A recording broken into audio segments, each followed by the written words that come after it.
December 1st, 1948. A well-dressed man is found dead on an Australian beach, looking like he simply fell asleep against the seawall and never woke up. No identification, every label carefully removed from his clothing. In his pocket, a scrap of paper with Persian words meaning "it is finished." In the decades that followed, he would become known as the Somerton Man, Australia's most enduring mystery.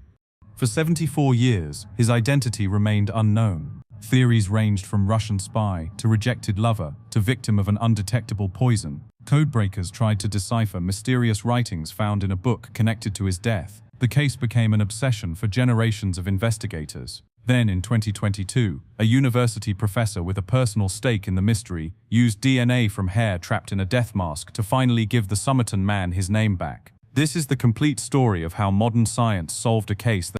The morning of December 1st, 1948, was already warm when 16-year-old Neil Day and his friend set out for their regular horse ride along Somerton Beach in Adelaide, South Australia. It was 7:30 a.m. and the beach was nearly deserted, except for a few early morning swimmers and fishermen. As they rode past the seawall near the crippled children's home, they noticed a man sitting against the wall. He was well dressed, unusual for someone on the beach so early. His legs were extended straight out, crossed at the ankles. His head was tilted to the side, resting against the wall. "Look at that bloke," Neil said to his friend. "Must have had a big night." They thought nothing more of it. In 1948 Adelaide, it was not uncommon to see men sleeping off a night of drinking in public places. The teenagers continued their ride, enjoying the morning sun and sea breeze. 3 hours later, on their return journey, they passed the same spot. The man had not moved, not an inch. His position was exactly the same, legs extended, head tilted, utterly still. This time, something felt wrong. "He hasn't moved at all," Neil's friend observed. "You'd think he'd at least shift position." They dismounted and approached cautiously. As they got closer, they could see the man more clearly. He appeared to be in his 40s, with ginger-brown hair graying at the temples. He wore a brown suit, white shirt, and red and blue striped tie. His brown shoes were polished to a shine. Everything about him suggested respectability, prosperity even. But he was not breathing. Neil reached out tentatively and touched the man's shoulder. The body was cold, stiff. The man was dead, had been dead for hours. The teenagers backed away and raced to find help. Within the hour, Somerton Beach was crowded with police officers, detectives, and curious onlookers. Constable John Moss was first on the scene, and his initial report would become the foundation of one of Australia's strangest investigations.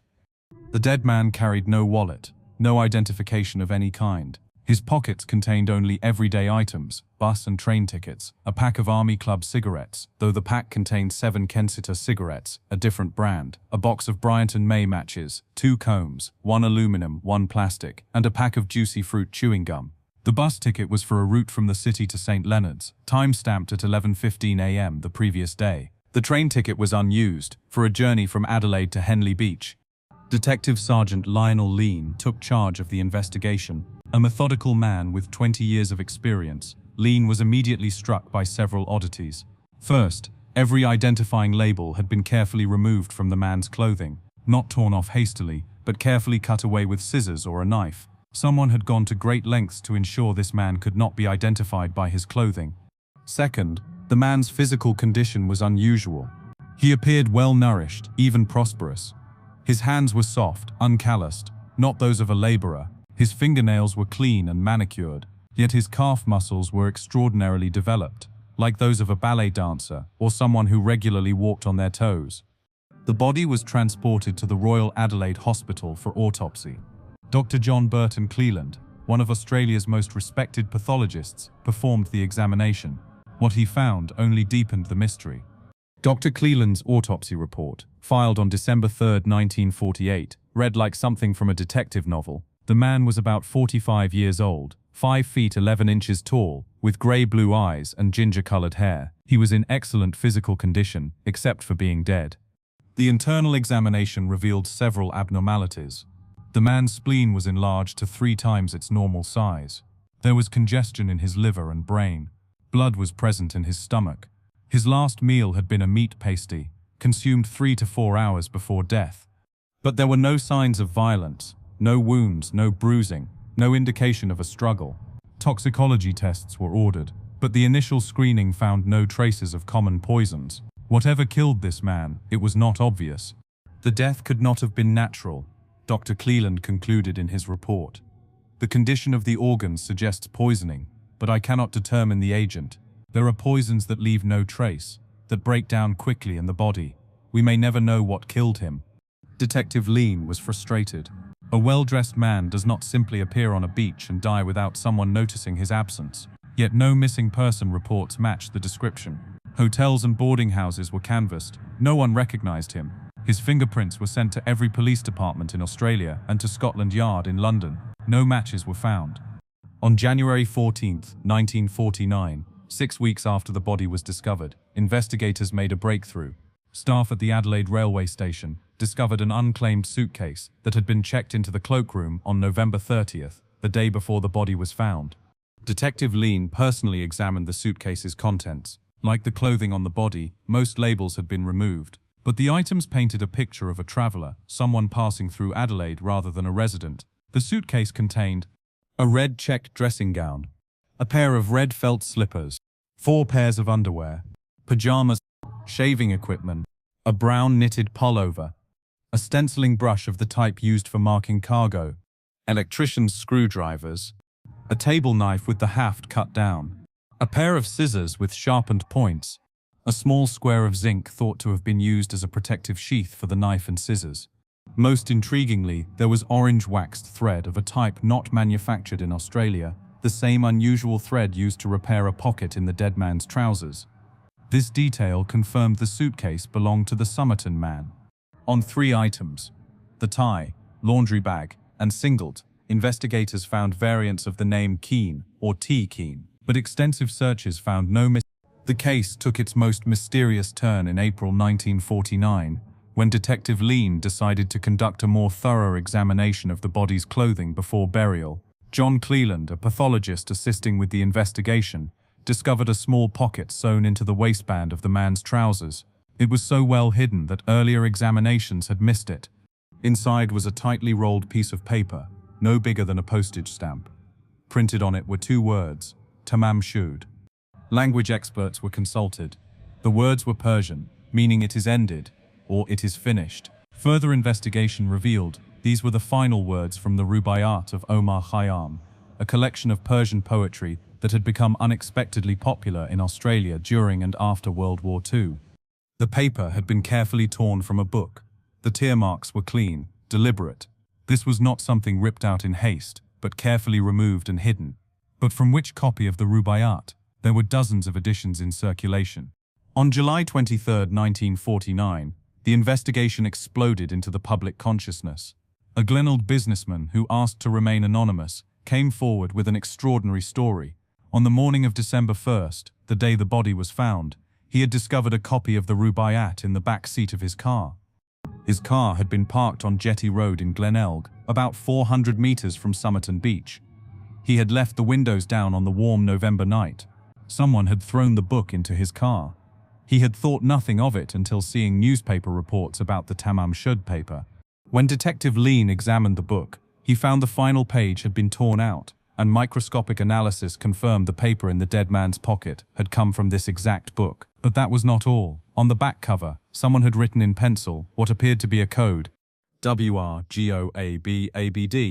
MLIA OIA BUMP BPM Pani TP MLI IABO ITATIMT SUMPSIGIAB Gabin. Below the code was a phone number, X3239.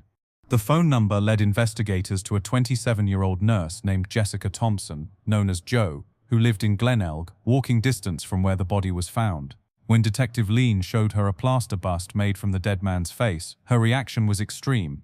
She looked like she was about to faint, Lean later recalled. All the color drained from her face, her hands were trembling, but when I asked if she knew him, she said no. Jo admitted she had given a copy of the Rubaiyat to a man named Alfred Boxall during the war when she worked as a nurse in Sydney. This seemed like the breakthrough investigators needed. Surely Boxall was the dead man, but when they tracked down Boxall, he was very much alive, working in a bus depot, still in possession of the intact copy of the Rubaiyat that Jo had given him. Jo Thomson refused to say more. She asked that her name be kept out of the investigation, claiming she was newly married and did not want her past associations made public. In 1949, investigators had limited power to compel testimony from witnesses who were not suspects. Jo's secrets, whatever they were, remained her own. As 1949 turned to 1950, with no identification, theories about the Somerton Man proliferated. The timing, the early Cold War period, and the mysterious circumstances led many to suspect espionage. In August 1948, just months before the Somerton Man's death, Soviet spy rings had been exposed in Canberra. Australia was ramping up its counterintelligence efforts. Could the Somerton Man have been a Soviet spy, killed by Western intelligence services, or perhaps a Western agent eliminated by the Soviets? The code in the Rubaiyat was submitted to the best cryptographers in Australia, including Navy intelligence officers who had broken Japanese codes during the war. Their conclusion was frustrating. There were too few letters to break any sophisticated cipher. It might be a simple substitution code, or it might not be a code at all. One cryptographer suggested the letters might be the first letters of words, a mnemonic device, or the opening letters of lines of a poem. Others thought it. The unused train ticket to Henley Beach intrigued investigators. They discovered that Jo Thomson had lived in Mentone, a short distance from Henley Beach, before moving to Glenelg. Was the Somerton Man planning to visit somewhere connected to her past? Witnesses came forward with possible sightings. A man matching the Somerton Man's description had been seen at the Glenelg Hotel on November 30th. Another witness claimed to have seen him on the beach the evening before his death, lying on his back and raising his right arm straight up, then letting it fall, a motion he repeated several times. On June 14, 1949, the Somerton Man was finally buried in Plot 4, Row 12, West Terrace Cemetery in Adelaide. The Salvation Army conducted the service, attended by police, reporters, and curious members of the public. His headstone read simply, "Here lies the unknown man, who was found at Somerton Beach, first deck, 1948. But the case refused to die with him. Over the following decades, it became Australia's most famous cold case, attracting amateur sleuths from around the world. Books were written, documentaries filmed, websites created. Everyone had a theory. In 1958, flowers began appearing on the grave, chrysanthemums, always fresh. Police staked out the cemetery but never caught who was leaving them. The flowers appeared irregularly for years, then stopped as mysteriously as they had begun. In the 1990s, the case caught the attention of Derek Abbott, a professor of electrical engineering at the University of Adelaide. What started as casual interest became a decades-long obsession that would ultimately lead to the case's solution. Abbott was initially drawn by the code, thinking his background in engineering and cryptography might provide new insights. But as he dug deeper, he became convinced that solving the case was not just possible, but imperative. Every unidentified person represents a failure of our society, Abbott said in a 2009 interview. This man had a life, a story, people who knew him. To let him lie nameless seemed wrong. Abbott assembled a team of volunteers, students, researchers, fellow academics, to attack the case from every angle. They digitized all the original police files, created detailed timelines, used modern photo analysis on the pictures. They tracked down and interviewed surviving witnesses, many in their 80s and 90s. One of Abbott's most significant discoveries came from analyzing photographs of the Somerton Man's ears. He noticed the man had a rare genetic feature, upper ear hollows where the cimber was larger than the cavum. This feature is present in only about 1 to 2% of the population. Remarkably, Abbott discovered that Jo Thomson's son Robin, born in 1947, had the same rare ear feature. Was Robin the Somerton Man's son? The timeline worked. If Jo and the Somerton Man... This led Abbott to a startling theory. The Somerton Man had come to Adelaide to see Jo and their son. The Rubaiyat was a message, a reminder of their past connection. But Jo, now married to another man, had rejected him. Despondent, he had taken poison on the beach. The major obstacle to identifying the Somerton Man was the lack of DNA evidence. The body had been embalmed with formaldehyde, which destroys DNA. Multiple attempts to extract genetic material from hair and tissue samples failed. But Abbott had an idea. When the plaster bust of the Somerton Man's face was made in 1949, some of his hair had been trapped in the plaster. These hairs, protected from chemicals and degradation, might still contain viable DNA. In 2011, after years of lobbying, Abbott obtained permission to extract the hairs from the bust. It was delicate work. The bust was historically significant and could not be damaged. Using fine tools and infinite patience, researchers extracted about 50 hairs. The DNA extraction process took years. The hairs were degraded, the DNA fragmentary. But slowly, using the latest techniques, genetic genealogist Colleen Fitzpatrick, who would later work on the Lady of the Dunes case, helped build a DNA profile. By 2021, they had enough DNA to begin genealogical research. The process was the same used to identify countless cold case victims and perpetrators, upload the DNA to public databases, find distant relatives, build family trees, look for someone who disappeared in 1948. On July 26, 2022, Derek Abbott held a press conference at the University of Adelaide. After more than 20 years of investigation, he had an answer. The Somerton Man was Carl Charles Webb, Abbott announced. Born November 16, 1905, in Footscray, Melbourne, an electrical engineer and instrument maker who disappeared in 1947.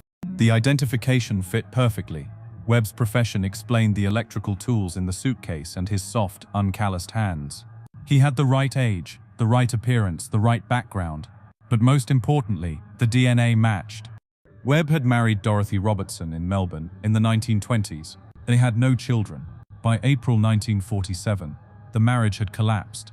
Dorothy appeared in court, seeking divorce on grounds of desertion, stating Webb had disappeared and she had no idea where he was. Abbott and Fitzpatrick theorized that Webb had come to Adelaide for reasons still unclear. Dorothy had moved to Butte, South Australia after the separation. Perhaps Webb was trying to find her. Perhaps he had other connections to Adelaide. The exact reason may never be known. Research into Carl Webb's life revealed a man who seemed ordinary on the surface, but had depths that might explain some of the mystery. He was the youngest of 6 children born to Richard and Eliza Webb. His father was a laborer, his mother a homemaker. Webb showed early aptitude for engineering and electronics.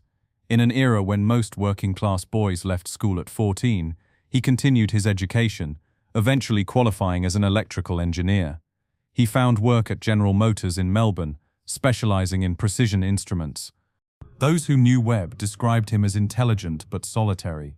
He enjoyed poetry, which might explain the Rubaiyat connection. He was known to bet on horses, which could explain the code if it was actually racing information. He had a passion for precision, for getting things exactly right. His marriage to Dorothy seemed happy at first. They lived in a modest house in Footscray, part of Melbourne's working-class suburbs. But by the mid-1940s, something had gone wrong. Neighbors reported arguments, long silences, Webb spending more time away from home. When Webb disappeared in 1947, Dorothy waited the required time before filing for divorce. She told the court she had no idea where her husband had gone. Some relatives thought he might have left for America, where engineering jobs paid better. Others suspected he was simply starting over somewhere else in Australia. While Carl Webb's identification solved the central mystery of the Somerton Man's identity, many questions remain unanswered. How did he die? What was his connection, if any, to Jo Thomson? What did the code mean? Why did he come to Adelaide?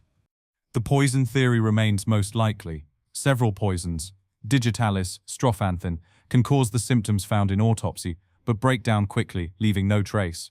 If Webb committed suicide, he chose a method that would leave no obvious signs. The connection to Jo Thomson is more problematic. Abbott's theory that Webb was Robin Thomson's father has been questioned by other researchers. The ear feature, while rare, is not unique. Without DNA testing of Robin's descendants, which the family has declined, the connection remains speculative. The code may never be deciphered. If it was a personal mnemonic or gambling information, its meaning died with Webb. Some researchers believe it was not a code at all, but random letters written by someone testing a pen, though this does not explain why it was in the Rubaiyat connected to the body. The South Australia police have not officially confirmed Abbott's identification. In a statement, they said they were conducting their own DNA analysis and would announce results when complete. This has led to some controversy in the amateur sleuth community. Some researchers question whether Abbott's DNA sample was properly verified. Others point out genealogical DNA identification, while powerful, can sometimes lead to wrong conclusions if family trees contain errors. The police's reluctance to immediately confirm has fueled speculation that the identification might be flawed. But Abbott and Fitzpatrick remain confident. They point to multiple DNA matches to Webb's extended family. the perfect fit of Webb's background with the evidence, and the timing of his disappearance. Even if some details remain uncertain, they argue, Carl Webb is the Somerton Man. In many ways, identifying the Somerton Man as Carl Webb raises as many questions as it answers. A simple electrical engineer from Melbourne does not fit the romantic theories of spies and international intrigue that have grown up around the case. Yet perhaps that is the point. Real life is often more mundane than mystery. Carl Webb was a man whose life fell apart in his 40s. His marriage failed, he left his job, he disappeared from the lives of everyone who knew him. He ended up on a beach in Adelaide, dying alone, carrying the tools of his trade and a book of Persian poetry. The tragedy is not that he was a spy or a criminal, but that he was ordinary, a reminder that anyone can disappear, can die unknown. The case's impact extends far beyond one man's identification. The Somerton Man became a symbol of the unknown dead everywhere. His case inspired advances in forensic science, genealogical research, and cold case investigation. The techniques used to identify him are now being applied to other cases around the world. For Derek Abbott, who spent more than 20 years on the case, the identification is bittersweet.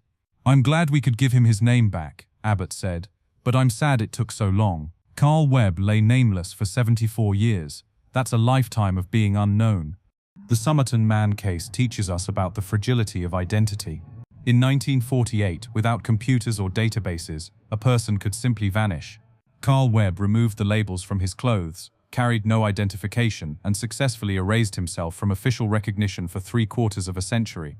The case also demonstrates the power of persistence. Generations of investigators refused to give up. From the original detectives who carefully preserved evidence, to modern researchers who applied cutting-edge science, the chain of dedication never broke. Carl Webb was identified not to lime to the chowd of Pult Tunagloat. If these solved mysteries left you wanting more, then you need to subscribe to Criminal Mind Cortex right now. We dive deep into cases that will make you question everything, some still unsolved, others with twists you won't see coming. Hit that notification bell because you don't want to miss what we're uncovering next.